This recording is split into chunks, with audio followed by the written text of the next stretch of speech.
কইছে যে রোগের ওষুধ পৃথিবীতে আর নাই, অর্থাৎ এই অসুখের মাধ্যমে আপনার বাবা দুনিয়া ছাড়বি। এই কথাটা ডাক্তারে বলার সাথে সাথে ছেলেটা হাওমাও করে কাঁদছে। হায় রে, এতদিন তো বাবা অসুস্থ থাইকা বিছনায় পড়ে থাকলেও ডিউটি করে গিয়া বাবার চেহারার দিকে তাকায়, তারপরে বাবারে দেখছি বাবার অসুস্থ বিছানার পাশে গিয়া বাবার পাশে বসে কথা বলছি। এখন যদি আমার বাবা মরেই যায় তাহলে আমি অফিস থেকে আইসা আমি কার চেহারা দেখবো? অফিস থেকে আইসা আমি কার প্রস্রাব পায়খানা পরিষ্কার করবো? এই হলো নেক্সট সন্তান। এইভাবে ছেলেটা বাবারই ভক্ত হইয়া বাবার খেদমত করছি। আল্লাহর হুকুম, আল্লাহ তাআলা মৃত্যু অবধারিত রাখছে। কুল্লু নাফসিন যায়িকাতুল মাউত সুম্মা ইলাইনা তুরজাউন। আল্লাহ তাআলা প্রত্যেক প্রাণীকে মৃত্যু দিবেন এবং যার যখন যেখানে মৃত্যু থাকে ওখানে আজরাইল চলে আসবে। আল্লাহ তাআলা অন্য আয়াতে বলে আইনামা তাকুনু ইউদরিকুমুল মাউতু ওয়ালাউ কুনতুম ফি বুরুজিম মুশাইয়াদা। তুমি যেখানেই থাকো না কেন, মৃত্যু যখন তোমার জন্য পরোয়ানা জারি হবে তখন আজরাইল, তুমি যেখানেই থাকো না কেন আজরাইল সেই জায়গায় চলে যাবে। আপনার আমার জন্য এমন একটা সময় অপেক্ষা করতেছি যে সময়ে পৃথিবীর কোনো ওষুধ আর আপনার আমার দেহে কাজ করবে না। তার মানে এই দুনিয়া ছেড়ে আপনাকে আমাকে যেতে হবে। ঠিক বললাম না ঠিক বললাম? এটা আপনার আমার জীবনেও একদিন আসবে। যেহেতু আপনি আর আমি এখনো বেঁচে আছি, আজরাইল আপনার আমার কাছে আসবে। সত্যি সত্যি একদিন ছেলেটার বাবার সামনে আজরাইল চলে আসছে। জান কবজ কইরা ছেলের বাবাকে আজরাইল নিয়ে গেছি। ছেলেটা বাবার জান কবজ হওয়ার পরে কান্না শুরু করছে, কাঁদতেছে। আর ওই যে আরো 4 ভাই আছে, একবারে ফোনে জানাইছে, ভাই দুঃসংবাদ তোমাদেরকে শোনাই, আব্বা তো মারা গেছে। বড় ভাইরে জানাইলো, বড় ভাই কয় মারা গেছে তো কি করবো, তুই যা করার কর যা। দ্বিতীয় ভাই যে আছে তারেও ফোন করছে, সে বলে আমার অফিস টাইম অনেক ব্যস্ত, আমি সময় দিতে পারবো না, তুই যা করার করে নি।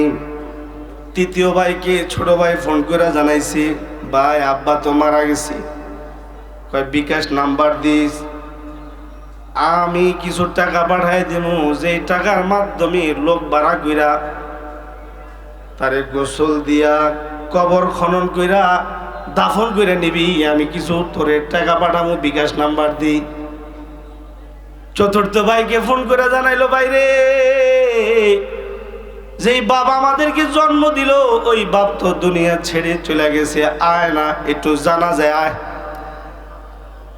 চতুর্থ ভাই জবাব দিল, আমার বিদেশে বায়ার যাইব, গার্মেন্টসের মাল সেল দিতে হইব, সময় নেই, তুই মানুষ নিয়া তুই যেমনে যেমনি করার করে নিস, আর যদি একান্ত টাকা লাগে আমারে জানাইস, একটা নাম্বার দিস, ওই নাম্বারে আমি টাকা পাঠাইয়া দিব। 5 সন্তানের 4 সন্তান বাবার জানাজায় আসতে রাজি না, কিন্তু ছোট ছেলে যে আছে সে বাবাকে বলতে পারে না। আল্লাহু আকবার, জোরে বলেন আল্লাহু আকবার। সে তার বাড়ির আশেপাশের কয়েকজনকে নিয়ে বাবারে গোসল দিল, নিজ হাতে কেঁদে কেঁদে বাবারে গোসল দিল। বাবার গায়ে নতুন কাফনের কাফন পরাইল, চোখের পানিতে ওর বুক ভিজা গেল। মসজিদের ইমাম সাহেবের কাছে গিয়া বলল, হুজুর আমার বাবার জানাজাটা পড়াইবেন, কারণ আমার বাবা আমার জন্য এমন এমন জিনিস করছে যা পৃথিবীর কোনো মানুষ আমার জন্য করে নাই। আজকে আমার ওই বাবার জানাজাটা আপনি পড়াবেন। আমার বাবার লাশ আমি নিয়ে আসতেছি, কয়েকজনকে ধরাধরি করে নিয়ে গেল। নামাজ শেষ ইমাম সাহেবের মাধ্যমে ছেলে বাবার জানাজান নামাজ পড়ায়া বাবারে দাফন কইরা ছেলেটা কাঁদতে কাঁদতে বাড়িতে আসলো। ওর কথা হলো, দুইজন পাইছি, দুইজন থেকে একজন আমারে ফাঁকি দিয়া চলে গেল। মা বাবার প্রতি নম্র ভদ্র আচরণ সে দেখাইতে রাজি না। মা বাবা যারা হয় তাদের খেদমতের বেলায় সন্তান আগ্রহী না। বর্তমান সময়ে ছেলেগুলা এরকম কেমন জানি হয়ে গেছে, মেয়েরাও কেমন জানি মা বাবার প্রতি অনীহা এসে গেছে। ছেলেগুলা এরা মা বাবার সেবা করার কথা, কিন্তু মা বাবার সেবা না করি মা বাবাকে বৃদ্ধাশ্রমে দিয়ে আসি। ঠিক বললাম না বে ঠিক বললাম? এই আওয়াজ করে জোরে বলেন, ঠিক না বে ঠিক? জোরে বলেন। সন্তানরা মা বাবার খেদমত করতে চায় না। আল্লাহ তাআলা এই কথাই কোরআনে বলে, ওয়াকাদা রাব্বুকা আল্লা তা'বুদু ইল্লা ইয়াহু ওয়া বিল ওয়ালিদাইনি ইহসানা। এই দুনিয়ার বান্দারা, দুনিয়ার বান্দিরা, তোমাদের প্রতি আমার প্রথম নির্দেশ হলো, তোমরা যতদিন দুনিয়ায় বেঁচে থাকবে ততদিন আমি আল্লাহর ইবাদত করবি। এক নাম্বার নির্দেশ, আল্লাহর ইবাদত করো। যতদিন এই জমিনে বেঁচে থাকবে ততদিন তোমরা একমাত্র শুধুই মাত্র একজনের ইবাদত করবে। তিনি কে? আওয়াজ কইরা জবান ছেড়া বলেন, বাবা তিনি কে? আরো জোরে বলেন, তিনি কে? আল্লাহ। যিনি আমার মনিব, যিনি আমাদের মনিব, তিনার ইবাদত করতে হবে। আল্লাহ তা'বুদু ইল্লা ইয়া। রবের ফয়সালা হয়ে গেল। রব বলে, তোমরা যতদিন বেঁচে থাকবে ততদিন রবের ইবাদত করবে। নামাজ এটা আল্লাহর জন্য পড়তে হবে, রোজা রাখছি এটা আল্লাহর জন্য রাখতে হবে, হজ্জে বাইতুল্লাহ এটা আল্লাহর জন্য করতে হবে। সৎ কাজের আদেশ, অসৎ কাজের নিষেধ আল্লাহ তাআলা করতে বলেছে তাই করতে হবে। আল্লাহর যত হুকুম আছে সব হুকুম পুঙ্খানুরূপে মানতে হবে। এক নাম্বার নির্দেশ। এই আয়াতে দ্বিতীয় নির্দেশ দিয়ে আল্লাহ বলি, ওয়াবিল ওয়ালিদাইনি ইহসানা।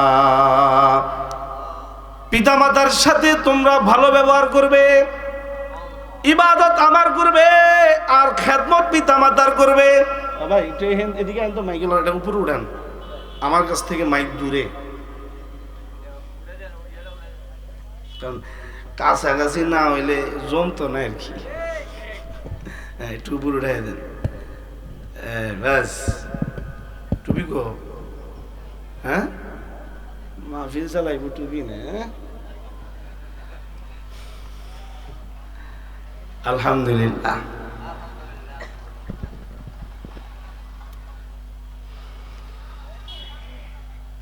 আল্লাহ তাআলা বলেন, আমার ইবাদত করবা।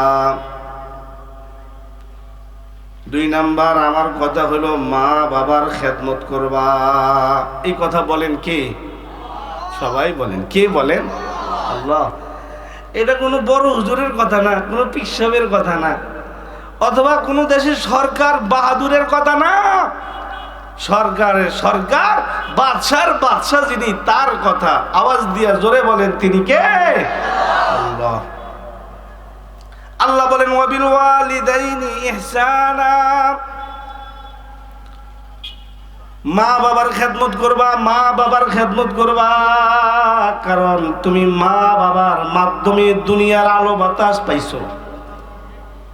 মা বাবা না হলে তুমি দুনিয়ার আলো বাতাস পাইতা না। মা তোমার এই পেটে বোঝা লইছি।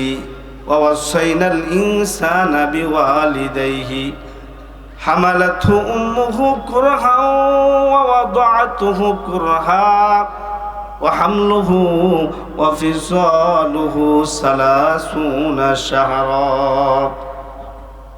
তুমি তোমার মার পেট হইয়া দুনিয়া আস। তোমার মা তোমার এই পেটে নিছি, তোমার মা তোমাকে পেটে নেওয়া অবস্থায় অনেক কষ্ট করেছি, তাই তুমি তোমার মার খেদমত করবে, পাশাপাশি তুমি তোমার বাবারও খেদমত করবে। মার খেদমত করবা, বাবার খেদমত করবা। মা বাবার খেদমতের বেলায় কোনো ত্রুটি করতে পারবা না। এই কথাটা স্বয়ং আল্লাহ নিজে বলে দিছি। মা বাবা কষ্ট পায় এমন কোনো কথা বলতে পারবা না। মা বাবা উফ শব্দ বলে এরকম কোনো আচরণও করতে পারবা না। মা বাবার কথার উপরে কথা বলতে পারবা না। মা বাবা যখন যা কিছু বলে তা তুমি অবশ্যই মানবা, তা তুমি প্রত্যাখ্যান করতে পারবা না। ওয়াবিল ওয়ালিদাইনি ইহসানা, মা বাবার সাথে সদাচরণ করো। মা বাবা তোমাদের জন্য সর্বোচ্চ ব্যক্তি। মা বাবার সাথে ভালো আচরণ করো। ইম্মা ইয়াবলুগান্না ইনদাকাল কিবারা আহাদুহুমা আও কিলাহুমা, যদি তোমার হায়াতে তুমি যদি উভয়জনকে তুমি তোমার হায়াতে পাও তাহলে উভয়ের খেদমত করবে। তোমার মা বেঁচে আছে, মার খেদমত করবে, বাবা বেঁচে আছে, বাবারও খেদমত করবে। ইম্মা ইয়াবলুগান্না ইনদাকাল কিবারা আহাদুহুমা, তাসনিয়া সিগা, তোমার হায়াতে দুজন বেঁচে আছে তো দুজনের খেদমত করবা, মার সেবা করবা, মার জুতা স্যান্ডেল দিয়ে দিবা, প্রয়োজনে কখনো কখনো মায়ের কাপড়টাও দিয়ে দিবা। মা যে চুলায় রান্না করতে বসছি তো মার চুলার রান্নার কাজে তুমি নিজেও অংশগ্রহণ করবা।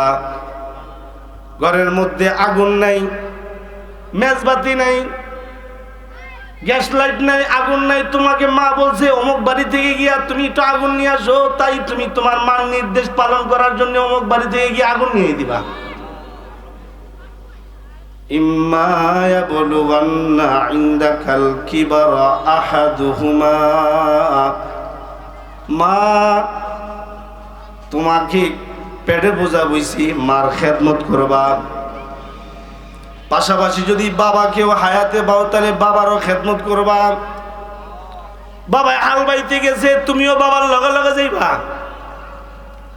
বাবার নাঙ্গল জোয়াল কাঁধে লইছে, তুমিও তোমার বাবার কাঁধ থেকে নাঙ্গল জোয়াল আইনা নিজের কাঁধে লইবা। বাবা গোসল করতে পুকুরে চলে গেছে তো বাবার লুঙ্গিটা লইয়া তুমি পুকুরে চলে যাইবা। বাবায় গাছটা কাইটা গাছ উঠাই আইনা তুইছে, তুমি নিজে বাবার বোঝা হালকা করার জন্য গাছগুলো নিয়ে তুমি পুকুরে নেমে যাবা। নাই মা বাবার খেদমতে তুমি তোমাকে সঁপে দিবা, গাছগুলো নিজে ধুইবা। আর বাবাকে বলবা, বাবা আপনি রোদের তাপে পুইরা গাছ উঠাইছেন, এখনো যদি আপনারই কষ্ট করতে হয় তাহলে আমি ছেলে হয়ে আপনার লাভ হলো কি?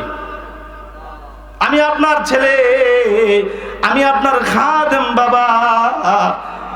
আমি আব্দুল্লাহ থাকতে আপনি বাবার কষ্ট আমি মানতে পারি না।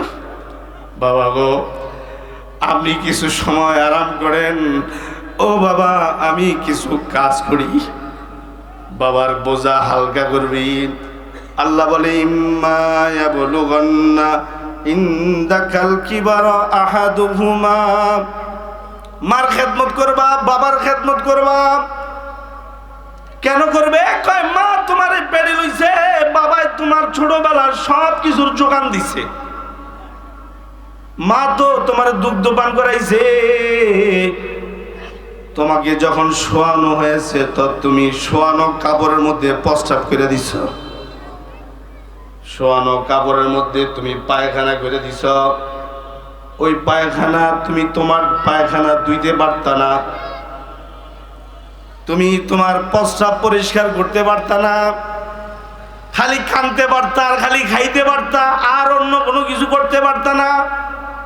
তোমার প্রস্রাব পায়খানা মা নিজ হাতে পরিষ্কার করতো। আর তোমার গায়ে যে জামাগুলা লাগছে ওই ওই জামাগুলা মাই কিনা এনে দিতে পারতো না, বাবাই কিনা দিত। আল্লাহু আকবার, জোরে বলেন আল্লাহু আকবার। বুঝেন নাই? দোনো হাত উপর উঠান।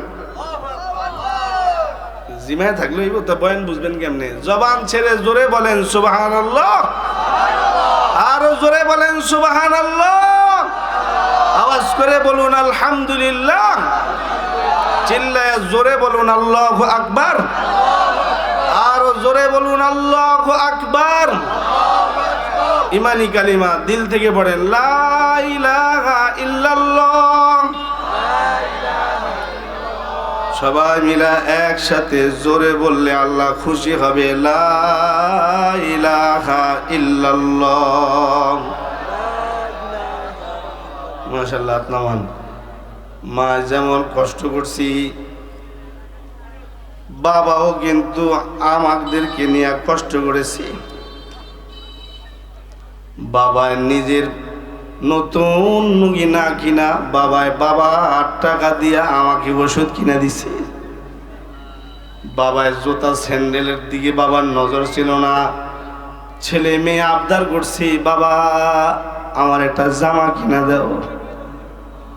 বাবার কষ্টের উপার্জিত টাকা বদলি দিয়া টাকা জমাইছে, ওই টাকা দিয়া ছেলের আবদার পূরণ করছে, মেয়ের আবদার পূরণ করছে।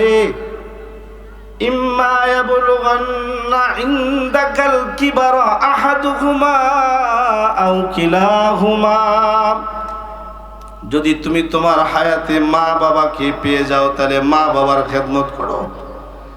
যদি দুইজনের একজন যদি হারায়া যায় অর্থাৎ আল্লাহর কাছে চলে যায়, তাহলে যাকে তুমি পাইবা তার খেদমতে তুমি তোমাকে মনোযোগী করবা। মা যদি বেঁচে থাকে মার খেদমত করবা, বাবা যদি বেঁচে থাকে তাহলে বাবার খেদমত কইরা নিজেরে ধন্য করবা। মা বাবার খেদমতের মাধ্যমে তুমি আল্লাহর কাছে প্রিয় হইবা। কেউ যদি মা বাবার খেদমত করি তাহলে আল্লাহ তাআলা বলে, নবী গো আপনি বলে দেন আমার বান্দা বান্দীদেরকে, মা বাবার খেদমতকারী সন্তান তারা মা বাবার খেদমতের কারণে আমার কাছ থেকে জান্নাত পেয়ে যাবি। সুবহানাল্লাহ, আওয়াজ করে জোরে বলেন সুবহানাল্লাহ। মা বাবার খেদমত করতে হইব। বর্তমান সময়ে ছেলেরা মেয়েরা মা বাবার খেদমতকে বোঝা মনে করতেছে, মা বাবাকে তারা বোঝা মনে করে, অথচ মা বাবা কোনোদিন সন্তানকে বোঝা মনে করে নাই। বরং সন্তান যদি না খাইছে তাহলে মার খাওয়ান হারায় গেছে। যখন দেখছে সন্তান খায় না তো মাও খানা ছেড়ে দিছে। আল্লাহর হাবিব সাল্লাল্লাহু আলাইহি ওয়াসাল্লাম বলছে, এজন্যে আল্লাহ তাআলা আমাদেরকে ডাইকা বলে, যদি সহজেই তুমি তোমাকে জান্নাতি বানাইতে চাও তাহলে মা বাবার খেদমত করো। আওয়াজ করে একটু জোরে বলেন, কার খেদমত করো? মা বাবার খেদমত করো। মা বাবার খেদমত আল্লাহ তাআলা এমন ভাবে কবুল করেন যে মা বাবার খেদমত করা সন্তানের সব কিছুর মধ্যে আল্লাহ বরকত দান করেন। সুবহানাল্লাহ, সুবহানাল্লাহ বলবেন না? সুবহানাল্লাহ। মা বাবার খেদমত করেছে, মা বাবার খেদমত করা সন্তানের রিজিকের মধ্যে আল্লাহ তাআলা বরকত দান করে। আমার শায়খ ও মুর্শিদ আরেকজন আছে, তিনি অবশ্য শুধু আমার এই শায়খ না, ওনার অবস্থানটা হলো পৃথিবী জুড়ে। উনি হলেন শেখ পীর জুলফিকার আহমদ নকশবন্দি রহমতুল্লাহি আলাইহি। যোগ শ্রেষ্ঠ একজন আল্লাহর ওলি ছিল। গেল 2 মাস আগে হযরতের ইন্তেকাল হয়েছে। সারা পৃথিবীতে লক্ষ লক্ষ ওনার সালেকিন আছে। অনেক বড় মাপের একজন আধ্যাত্মিক জগতের সর্বশ্রেষ্ঠ সম্রাট ছিলেন। হযরতের খুতবাত আছে, খুতবাতে জুলফিকার। এই খুতবাতে জুলফিকারে আমি নিজে পড়েছি। হযরত বলেন দুনিয়ার কোনো সন্তান যদি মা বাবার খেদমত করে তাহলে আল্লাহ তাআলা খুশি হইয়া ওই সন্তানের কামাইয়ের মধ্যে বরকত দান করে। সুবহানাল্লাহ। কারণ মা বাবার খেদমত করছি, আল্লাহ তাআলা খুশি হয়ে গেছে। মা বাবার খেদমত এতে আল্লাহ তাআলা রাজি হয়ে যায়, আর মা বাবার নাফরমানিতে আল্লাহ তাআলা অসন্তুষ্ট হয়ে যায়। কারণ মা বাবা তো আপনার আমার খেদমত করছে, ছোটবেলায় কত খেদমত মাই করছে, কত কত খেদমত বাবাই করছে। বাবা মা খেদমতের কোনো তুলনাই করা যায় না।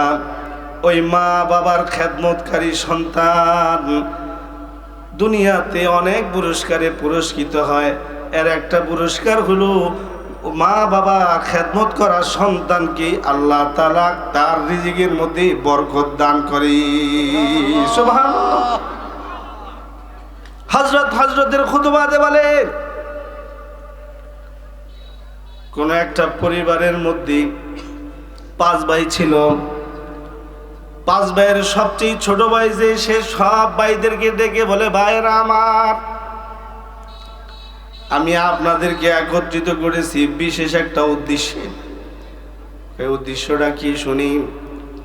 উদ্দেশ্যটা হলো, ভাই, বাবার যত সম্পত্তি আছে, মার যত সম্পত্তি আছে, সব আপনারা নিয়ে যান গা। মা বাবার সম্পত্তি আমার লাগবে না। মা বাবার সম্পত্তি আপনারা 4 ভাই নিয়ে যান বাকিরা।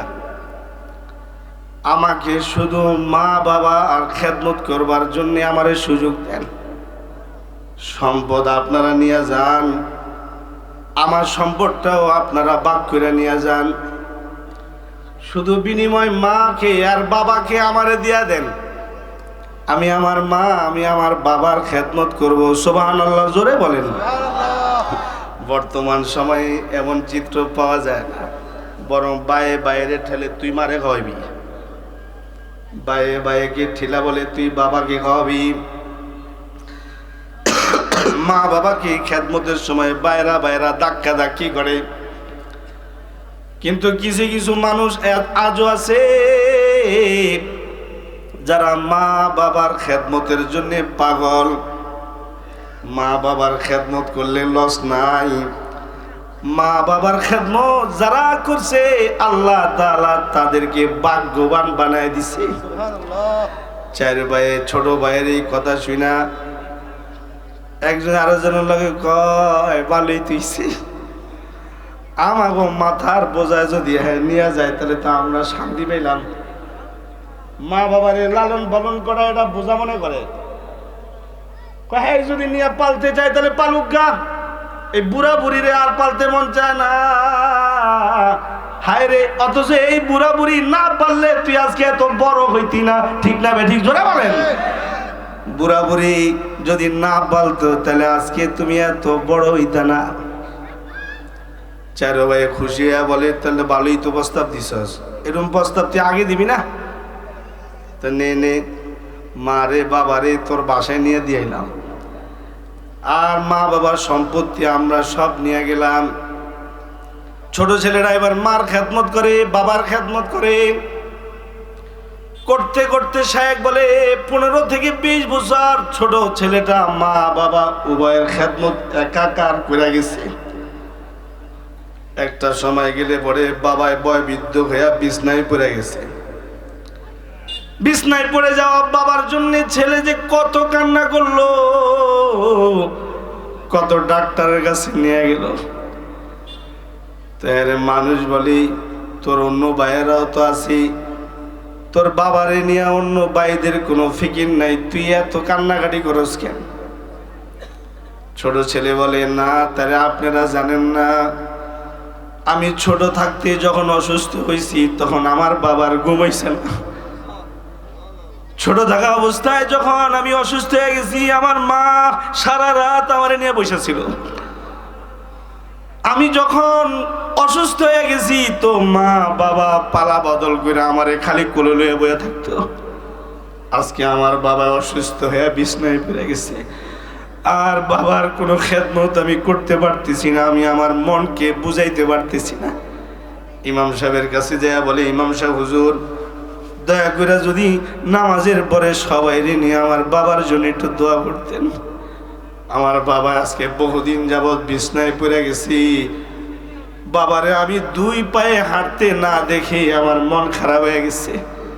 সবার বাবায় হাঁটে, আমি আমার বাবারে হাঁটতে দেখি না, তাই আমার মন খারাপ হয়ে গেছে। ইমাম সাহেবের কাছে দোয়া চাইতে গিয়া ছেলে কাঁদতে কাঁদতে বুক ভিজায় ফেলছে। এ হলো বাবার খাদেম সন্তান। এটাই আল্লাহ কোরআনে বলছে, ইম্মা ইয়াবলুগান্না ইনদাকাল কিবারা আহাদুহুমা আও কিলাহুমা ফালা তাকুল লাহুমা উফিন ওয়ালা তানহারহুমা ওয়া কুল লাহুমা কাওলান কারীমা। তোমরা যদি তোমাদের হায়াতে পিতা মাতাকে পেয়ে যাও তাহলে তাদের সেবা করো। ইমাম সাহেব বলে, ঠিক আছে, আপনার বাবার জন্য নামাজের পরে দোয়া করবনি। এদিক দিয়ে বাবার জন্য তন্ন তন্ন করে ডাক্তার খুঁজতে খুঁজতে হয়রান হয়ে গেছে। একটা পর্যায়ে গেলে পরে কোনো এক ডাক্তার বলছে, ভাই আপনার বাবার এমন একটা রোগ হয়েছে যে রোগের ওষুধ পৃথিবীতে আর নাই। অর্থাৎ আরেকজন তো এখন আমার ঘরে আছে, যার সেবা করে আমি আল্লাহর সন্তুষ্টি লাভ করতে পারি। ছোট ছেলেটা এবার মার সেবা করা শুরু করলো। আল্লাহর কুদরত, মা এমন মরণ বেদি একটা রোগে আক্রান্ত হয়ে গেল। শাহেখ জুলফিকার আহমদ নকশবন্দি রহমতুল্লাহ আলাইহি লিখে, ক্যান্সার রোগে আক্রান্ত হয়ে গেল মা। ছেলের যত সম্পদ ছিল সব সম্পদ